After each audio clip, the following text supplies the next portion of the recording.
All right, and welcome back to the BettingPros College Football Show. This is the program will take you around the nation each week to ensure you're making the best out of the college football season here from a sports betting perspective. Today, we'll re-examine the odds and make some picks for the Week 0 slate. I'm your host, Seth Woolcock, and today I'm joined by our resident college football betting expert here at BP, media mogul, Steelers fan, Scott Bogman.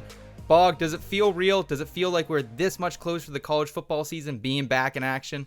Man, I'm ready. Let's go. We got game day going to Ireland. There might be some weather there. There might be some weather in Hawaii as well. It's only 4 games. Usually we get 7 or 8. There's more to pick from. So it is a shorter slate. Maybe I'm a little less excited than last year, but it doesn't matter, man. Games that count are happening this weekend, and I'm stoked. Let's go. It's back. Let's go here. And before we jump in, I wanted to remind you about the Fast Breaks Bets podcast. If you like betting on basketball, then join host Terrell Furman on Fast Breaks Bets every single day for your basketball needs in 15 minutes or less. Tune in for a rapid-fire fix of all things basketball, from the WNBA to the NBA to college basketball and more. Check out Fast Break Bets podcast on the Betting Pros YouTube channel right here or wherever you listen to your podcasts. All right, and let's start in the land of the Irish. Dublin hosts Florida State here and Georgia Tech as well. Boggs, you predicted on Tuesday that this line would continue to move down, and it has. Florida State went from being about an 11.5-point favorite down to a 10.5-point favorite here. You preached patience on the line, but we're taking the over early at 55.5 as well. According to BetMGM here, a lot of the sharp money is coming in on Georgia Tech. Does that change your mindset, or are you still full steam ahead here on Florida State, capturing the value as the week progresses and that line drops? Yeah, I think I'm still on the Florida State side, and I think it's just, honestly, to me, it is the difference in the roster strength, right? I just think Florida State is such a better team. I know they're replacing a lot, and I'm even, in my win total show, I picked against Florida State. I do think that they won't hit 9.5, so I think there are probably 3 losses in the schedule, but not this one. This is a weird game. So yeah. I understand the smart money being in on the underdog, because why wouldn't it be? It's a weird game. There could be weather. It's a lot of travel. This is an experienced Georgia Tech group coming back. Florida State is new with a lot of transfers at a lot of positions, but I think really the big difference in this game to me is the Florida State defensive line against Haynes King, the quarterback for Georgia Tech. He's just not that great under pressure. I think we're going to see a lot of pressure. I think it's going to lead to costly mistakes for GT, and I think Florida State wins this game kind of going away. So I'm still on the Florida State side. Looking at some trends here, Boggs, Florida State is 14-6 against the spread in the Mike Norvell era on the road or at neutral sites, so those would back you up. Georgia Tech, though, actually 12-3 in the Brent Key era as an underdog here. So a lot of mixed signals kind of going around the internet right now. We're seeing it out there. Boggs is saying stay the course here and back the Florida State Seminoles overseas. Let's move on to Montana State and New Mexico here, the clash between the FCS powerhouse Montana State and the FBS fodder that is New Mexico. Boggs, you once again were on the right side of the line movement here. This line opened closer to 7.5, crept up to 9 by Monday. It's ballooned all the way up to 11 in favor of the Bobcats.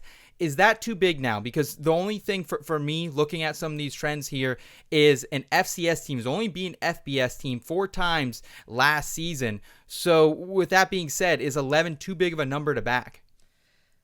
We're getting there. I don't know if that's too big yet. And this is, by the way, is the biggest point spread apparently for an FCS team in favor of an FBS team ever. So, and this is because Montana State comes in. They've replaced a lot from last season, but they're still ranked in the coaches poll 4th in FCS. So this is one of the FCS best versus one of the FBS worst, which is why even in a road game, you're seeing Montana State being favored.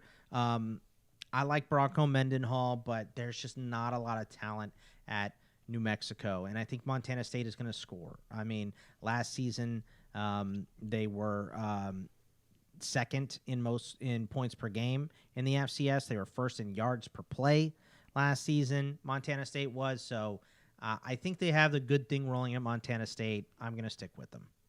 I think the interesting thing here is there is a home field advantage for New Mexico, but how big is it really? Because kids are just getting back to school now. I'm not even sure if classes have started there for the semester, so will we even Seth, see a packed house? Have you watched a bunch of New Mexico at all? Because I haven't, and I've been around much longer than you. But I tell you what, I was watching a couple years ago, and they had like a freshman on the camera too, because he had no idea where to move it.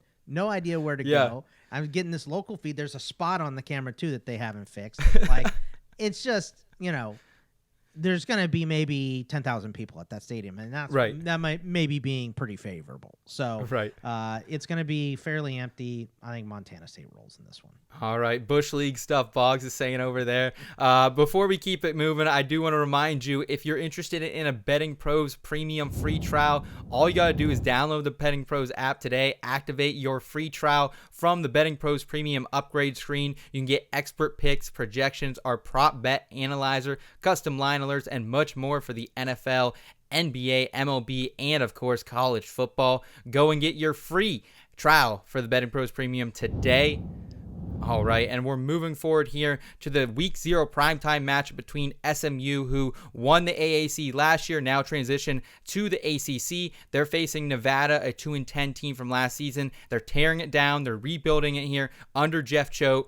And we were actually on the wrong side of this one, I'd say, Boggs. SMU has since shrunk from a 27.5-point favorite down to a 25-point favorite. You were already pretty high on SMU here. So do you have the stones to back Preston Stone and the boys on this line here, Boggs? Yeah, I mean, I don't like the total in this game because I just don't know how many points Nevada is going to score, if any, right? Yeah. I think this honestly could be a shutout, and this is a great tone setter. We're in the ACC now. We drum out a smaller school like Nevada. We look dominant doing it. I think it's what we're going to see from SMU in this game. So, I like that this game line is shrinking in favor of SMU. I know it's a big line. A lot of people don't like it. I'll say, the total, again, probably the under because I don't know about Nevada, but I'm laying those points. I think this could be a 35-3, 35-10. It could be a massive beatdown. So I think that 25 points is pretty safe. So I'm going to lay the points and take SMU, another favorite. Usually common logic does tell us to bet the favorite early in the week, so I was kind of surprised to see this type of movement, Boggs.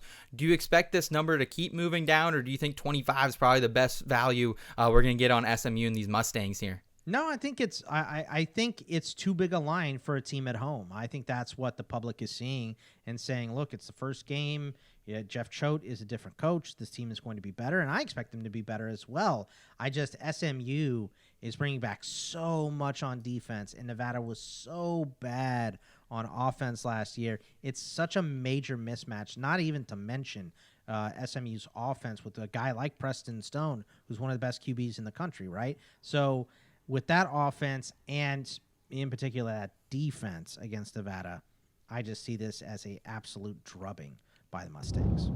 All right, let's round it out here with Hawaii, where the Rainbow Warriors will battle the Delaware State Hornets. This is a Delaware State team that couldn't do much right last season, 1-10. They've now since missed their flight because of a bus snafu on the way to JFK Airport. They've been seen making TikTok dances in the hallway of their hotel on their layover. They're having to go through some mental gymnastics just to get to Honolulu here. Does that make laying 39 points on Hawaii the right move here, Boggs? Oh, man. I don't know if I ever want to lay that many points on Hawaii winning a game. But like we said with Montana State versus New Mexico, right? You have one of the best in the FCS versus one of the worst in the FBS.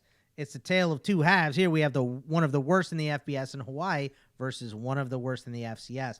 But it's such a big difference. And they're coming, this isn't going from L.A. to Hawaii. This is going from Delaware to Hawaii, and you missed a flight already to go here. There might be some weather as well.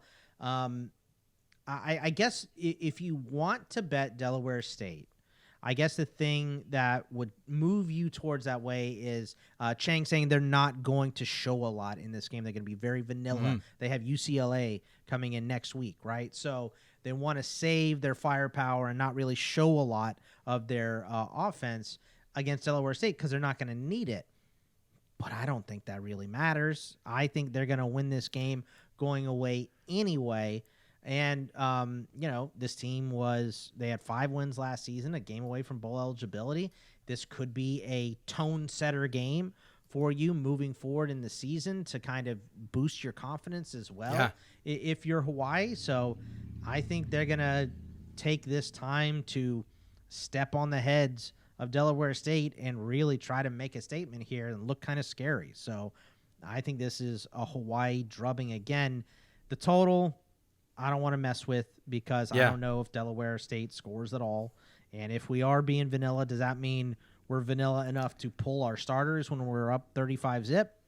And that's it. It's a bunch of backups after that, running the ball and stuff. So the total I won't touch, but I like Hawaii and laying the points, even with this massive amount of points. I don't really like it, and I won't be betting it, but I'll pick it here. I would pick Hawaii for sure. Okay. So tread with caution here is what Boggs is kind of telling us. He's leaning that way. He's not necessarily going to have Hawaii on his betting card perhaps here, but still swaying that way if you guys want to get invested here as well. And all right, that'll about do it for us here today on the Betting Pros College Football Show. Boggs will be back later in the week with his solo show, giving some more best bets and some player props as well. Until then, like this video if you enjoyed it. Subscribe to the Betting Pros YouTube channel and podcast feed, plus download the Betting Pros app and sync your sports books today. For Scott Bogman, I'm Seth Woolcock. Thanks, folks. We'll see you next time.